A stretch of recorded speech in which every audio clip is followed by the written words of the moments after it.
A cruz do Calvário foi o cenário de uma grande batalha espiritual. A maioria das pessoas não percebe o que estava acontecendo ali na cruz. As pessoas só conseguem ver Jesus sofrendo, Jesus morrendo, mas não percebem que ali estava sendo travada uma batalha. No Salmo 122 até diz que ele estava com as feras, em alusão aos demônios que estavam rodeando ali todo aquele lugar, aquela atmosfera, porque o diabo estava ali na cruz do Calvário, tentando mais uma vez vencer Jesus. Esse era o intuito do diabo. Ali na cruz foi travada a batalha decisiva. Ali foi travada a batalha que ia realmente definir quem ia ser o vencedor. Se ia ser Jesus ou se ia ser o diabo.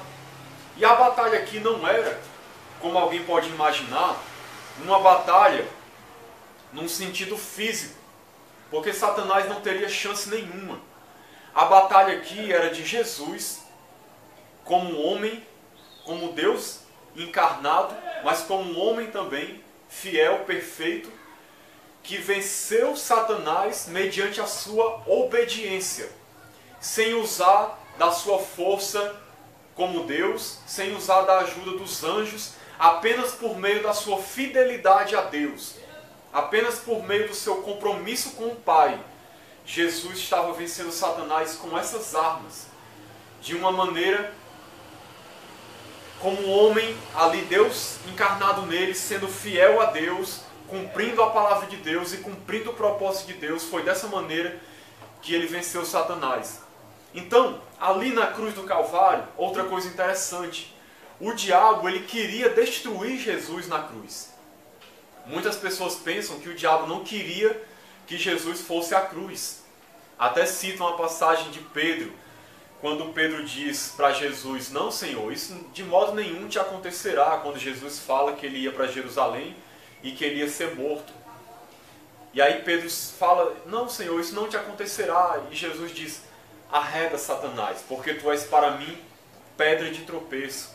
Tu não cogitas das coisas que são de Deus, mas das coisas dos homens. E ali as pessoas pensam que Satanás estava tentando evitar de Jesus ir à cruz. Na verdade, eu vejo que ali Satanás estava mais ou menos dizendo assim: não, Senhor, não se preocupe, pode ir tranquilo, não vai acontecer nada. Sendo que na verdade ele estava planejando de matar Jesus lá. Esse era o desejo de Satanás. Satanás não conseguia perceber que na cruz Jesus ia conquistar a salvação para nós. Satanás, assim como o restante das pessoas naquela época, achava que Jesus era um libertador apenas humano, que ia ser um rei em Israel, que ia liderar Israel numa revolução humana para trazer libertação ao povo de Deus ali. E como rei humano, Satanás achava que se o matasse, ele iria vencê-lo, ele iria destruí-lo. Então o intuito de Satanás era levar Jesus à cruz e matar ele na cruz, porque ele achava que ali ele ia estar vencendo. E eu vou provar isso aqui na Bíblia, em Lucas 22, versículo 3 e 4. Tem uma coisa interessante. Lucas 22, 3 e 4 diz assim: entrou, porém, Satanás em Judas, que era um dos discípulos de Cristo, que tinha por sobrenome Iscariotes, o qual era do número dos 12. E foi e falou com os principais dos sacerdotes e com os capitães de como lhe entregaria. Então veja só, Satanás entra em Judas. E Judas imediatamente vai falar com os principais sacerdotes, com os capitães, de como entregar Jesus. Os sacerdotes estavam procurando uma oportunidade de como prender Jesus, porque eles queriam matar Jesus, mas eles não sabiam como.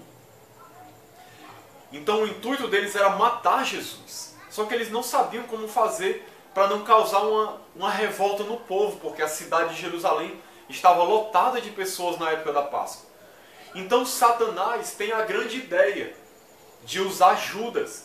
Então Satanás entra em Judas e leva Judas a entregar Jesus aos sacerdotes, a armar um plano para entregar Jesus para traí-lo e entregá-lo para ser morto. Então quem entra em Judas é Satanás, com o propósito de levar Jesus à morte. Então Satanás queria que Jesus morresse. Ele achava que ele ia estar vencendo Jesus dessa maneira, matando ele, como desde o início ele quis fazer.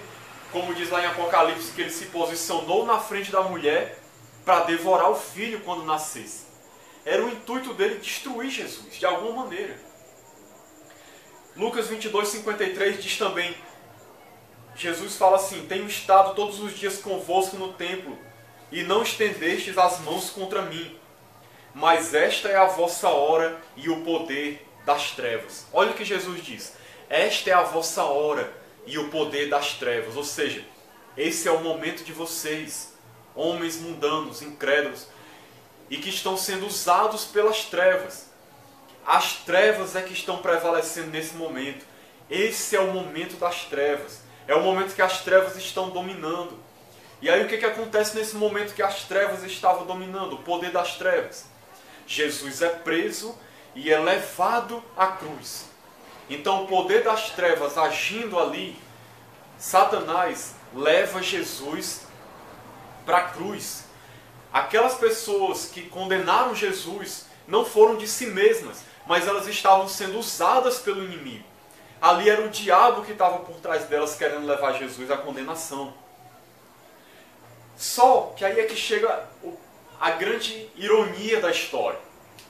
O que é interessante nessa história é que na cruz, Jesus venceu o diabo.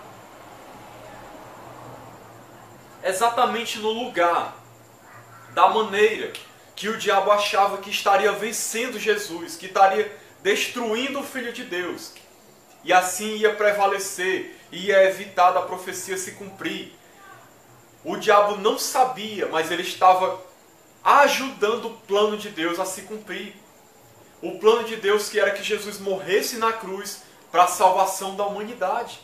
Satanás estava ajudando a se cumprir o plano de Deus, só que ele não sabia. O intuito dele era destruir Jesus. Só que quando ele leva Jesus para ser crucificado, age de todas as maneiras para que Cristo morresse. Na verdade, a aparente vitória de Satanás ali era a sua grande derrota. Só que ele não tinha percebido isso. Ele não percebeu isso, é claro, senão ele não teria feito tudo o que fez. Então, nós vemos o que Jesus fala em João 12, versículo 31, Jesus diz assim: chegou o momento de ser julgado este mundo, e agora o seu príncipe será expulso. Olha o que Jesus diz. Chegou o momento de ser julgado este mundo, falando do sistema. E agora o seu príncipe, quem é o príncipe deste mundo? O Deus deste século, que a Bíblia diz, é o diabo.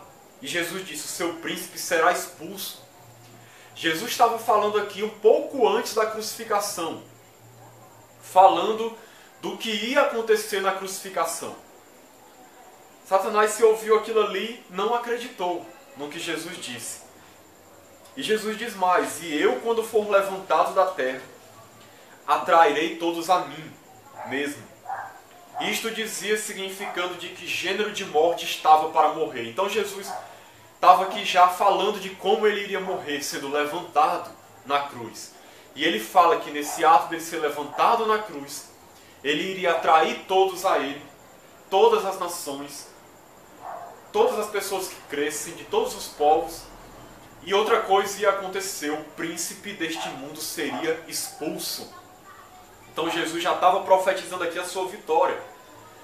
E aí em Colossenses 2, 14 e 15 tem um dos textos que eu acho mais maravilhosos da Bíblia, que diz assim: tendo cancelado o escrito de dívida que era contra nós, Jesus que cancelou esse escrito de dívida, que era contra nós, que constava de ordenanças, o qual nos era prejudicial, removeu-o inteiramente, encravando-o na cruz. Então veja só, para a gente poder entender, que escrito de dívida era esse? Que constava de ordenanças. Era como se fosse um manuscrito feito à mão, que constava de todas as ordenanças da lei, que o ser humano não conseguia cumprir, e que por isso estava em dívida. Então ali falava do que a gente deveria fazer. É claro que esse escrito fala de maneira figurada. É um escrito de dívida, falando da dívida que nós tínhamos por não conseguir cumprir a lei de Deus, a vontade de Deus, e que por causa disso estávamos debaixo de dívida, ou seja, de condenação para com Deus. Então nós tínhamos essa dívida para com Deus. Só que o que Jesus faz? Jesus, com a sua morte, ele cancela esse escrito de dívida que era contra nós, nos era prejudicial, nos prejudicava, porque a gente estava debaixo de condenação. E o que diz que Jesus fez? Jesus encravou ele na cruz. É claro que não há um papel lá na cruz cravado, não houve de verdade. Isso aqui foi uma linguagem simbólica para dizer o quê? No momento da crucificação, no momento que Jesus estava morrendo por nós, ele pegou a dívida que nós tínhamos contra Deus, a dívida que a humanidade tem contra Deus. Ele pegou essa dívida e cravou na cruz. Ou seja, em outras palavras, Jesus pagou o preço pelos nossos pecados. Jesus derramou seu sangue para pagar a Deus, não ao diabo, pagar a Deus o preço que a justiça de Deus requeria pelos nossos pecados, para que a gente não estivesse mais debaixo de condenação. Então Jesus pega a nossa dívida e crava lá. Ele paga com o seu sangue aquela dívida. Foi saldada a dívida. Ele pagou totalmente, com todo o seu sangue que foi derramado na cruz. Ele pagou pelos pecados de toda a humanidade. Os pecados passados, presentes e futuros. Ele cravou na cruz. Com o seu sangue, ele conquistou essa libertação. Ele pagou o preço pelos nossos pecados na cruz do Calvário. Então o que acontece? Diz o texto, continuando, Colossenses 2:15: e despojando os principados e as potestades, publicamente os expôs ao desprezo, triunfando deles na cruz. O que foi que aconteceu na cruz então? O diabo, ele se aproveitava da nossa condenação, da nossa queda no pecado, para nos acusar diante de Deus. O texto de Apocalipse 12 diz que ele é aquele que nos acusa de dia e de noite. O acusador dos nossos irmãos de dia e de noite, fala lá no texto. Então o diabo, quando estava lá no céu, porque enquanto ele não foi expulso na crucificação, na ascensão de Cristo, depois da ressurreição, foi a época em que ele foi expulso. Enquanto isso não aconteceu, o diabo estava lá, nos acusando diante de Deus. É como fala lá em Hebreus 2:14-15. Por sua morte, Jesus, por sua morte, destruísse aquele que tem o poder da morte, a saber, o diabo. O diabo tinha o poder da morte, era o poder de acusação. Era como um promotor de acusação diante de Deus, o tempo todo dizendo: olha, o Senhor não pode perdoar eles.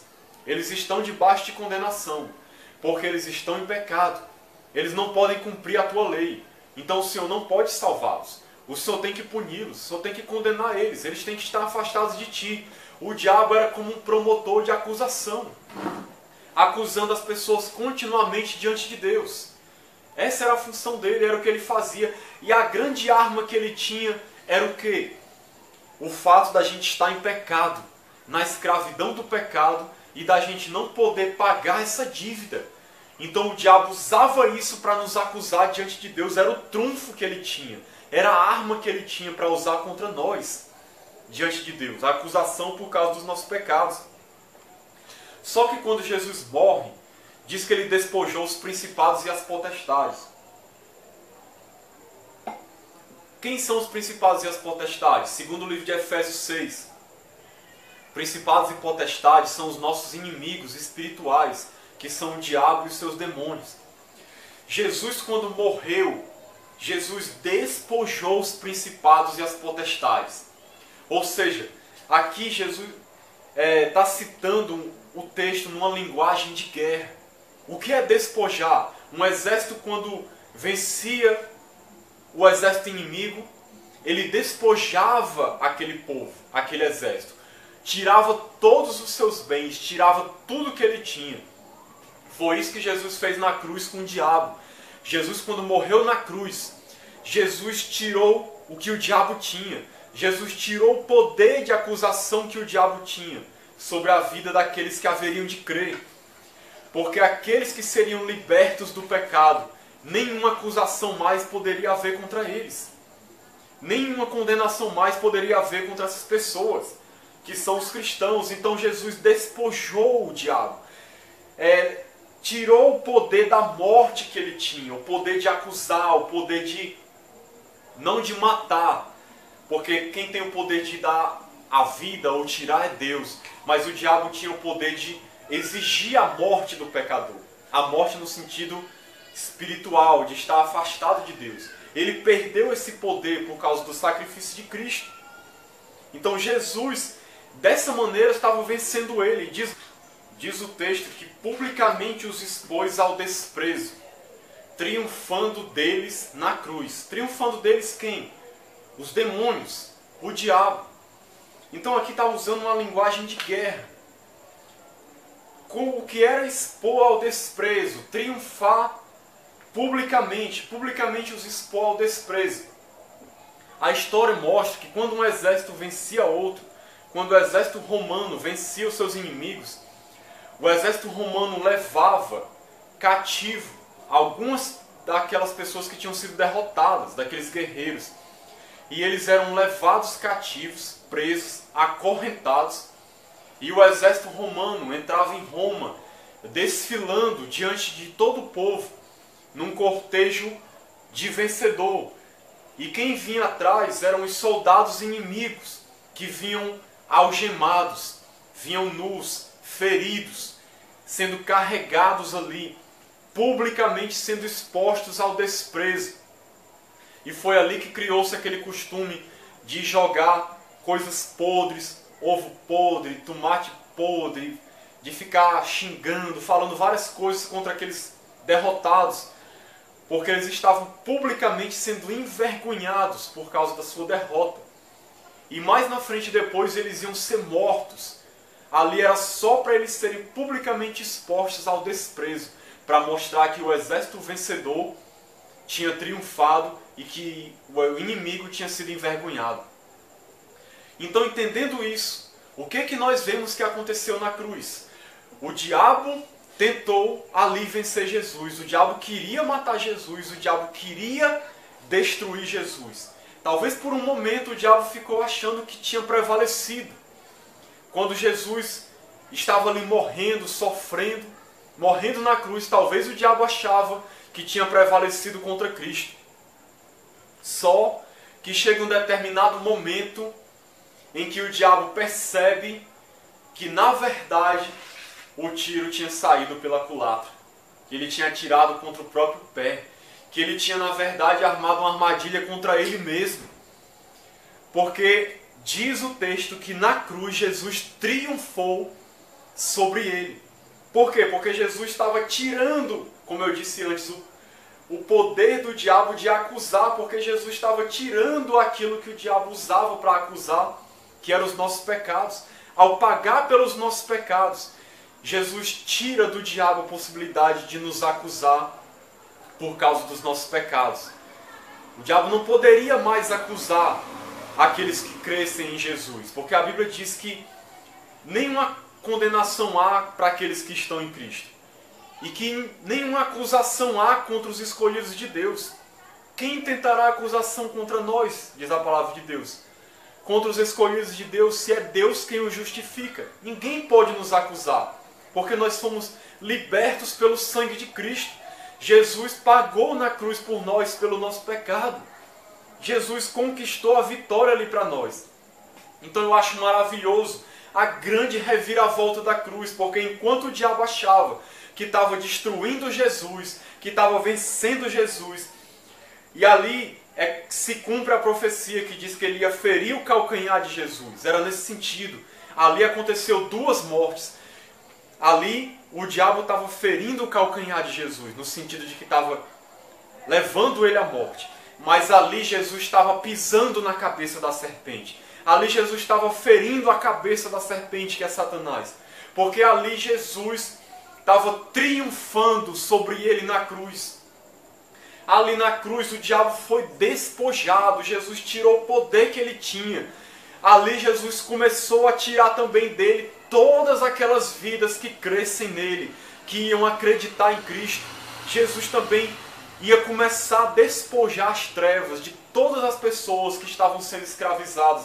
Então ali na cruz é a grande vitória de Jesus sobre o diabo. Ali na cruz Jesus vence Satanás com o seu sacrifício, com a sua morte. Jesus tira o poder do diabo, o poder dele de acusar, a arma que ele tinha de acusar, que eram os nossos pecados. Jesus tira, Jesus acaba com isso. Jesus triunfa sobre Satanás ali na cruz, como diz, triunfando deles na cruz. Então a cruz não foi um lugar de derrota, a cruz não foi um lugar de humilhação, no sentido real, embora foi em parte. Mas na verdade, no sentido real, a cruz não foi uma derrota. A cruz foi a vitória de Cristo sobre o diabo. Foi a vitória de Cristo sobre os demônios. Ali Jesus estava triunfando sobre eles.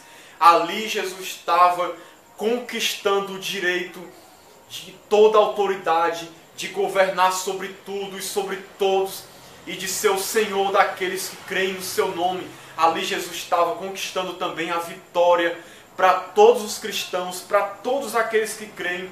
O diabo foi envergonhado na cruz do Calvário. Louvado seja o nome do Senhor.